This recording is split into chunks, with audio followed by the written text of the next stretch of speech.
तालाबंदी शुरू हो गई है। बहुत बड़ा इशू पंजाब में चल रहा है, उसके दो मेन। अच्छा एक सेकंड, ये बताएं आप टीचर्स किस चीज़ पे स्ट्राइक कर रहे हैं? सर लीव इक्वेशमेंट के ऊपर कर रहे हैं और निजकारी के ऊपर कर रहे हैं कि ये दो मामला जो है हमारे निजकारी के ऊपर एक स्कूलों की निजकारी के ऊपर कर रहे हैं कि आप उसके वाले से बता दें कि वाकई वो निजकारी होने जा रही है या वो अफवाह है। और दूसरा जो लीव इक्वेशमेंट और पेंशन के जो इश्यूज हैं, निजकारी के ऊपर मैं तबसरा नहीं करूँगा, ठीक है, वो रहने दें। और बाकी देखें कुछ चीज़ें ये ना करें, मैं नहीं नाम लेना चाहता किसी सूबे का कि इतने पैसे भी ना रहें कि तनख्वाहें देने के काबिल भी ना रहें और आपको फिर स्टेट बैंक से कर्ज लेना पड़े। ये हमारे किसी एक सूबे का हाल था। हमने सिर्फ कोई किसी का नुकसान नहीं किया, ना अल्लाह ना करे किसी का करना है। कोशिश कर रहे हैं 35% सैलरी भी बढ़ाई, सारा कुछ किया, सिर्फ इसलिए किया कि सबको रिलीफ मिल जाए। तो अगर तकरीबन डॉक्टर साहब कितनी प्रमोशन कर चुके हैं आप?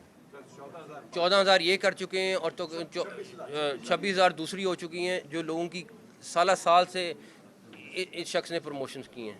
इन्होंने आप समझे एक एक प्रमोशन के लिए कितने कितने बोर्ड करने पड़ते हैं, सब कुछ करना है, इन्होंने दिन रात लगा के किए हैं। तो 35% तनख्वाह बढ़ी है। किसी का हम हक नहीं मारना, अल्लाह ना करे हमारा ना ये नीयत है, ना सोच है, ना किसी का नुकसान करना है।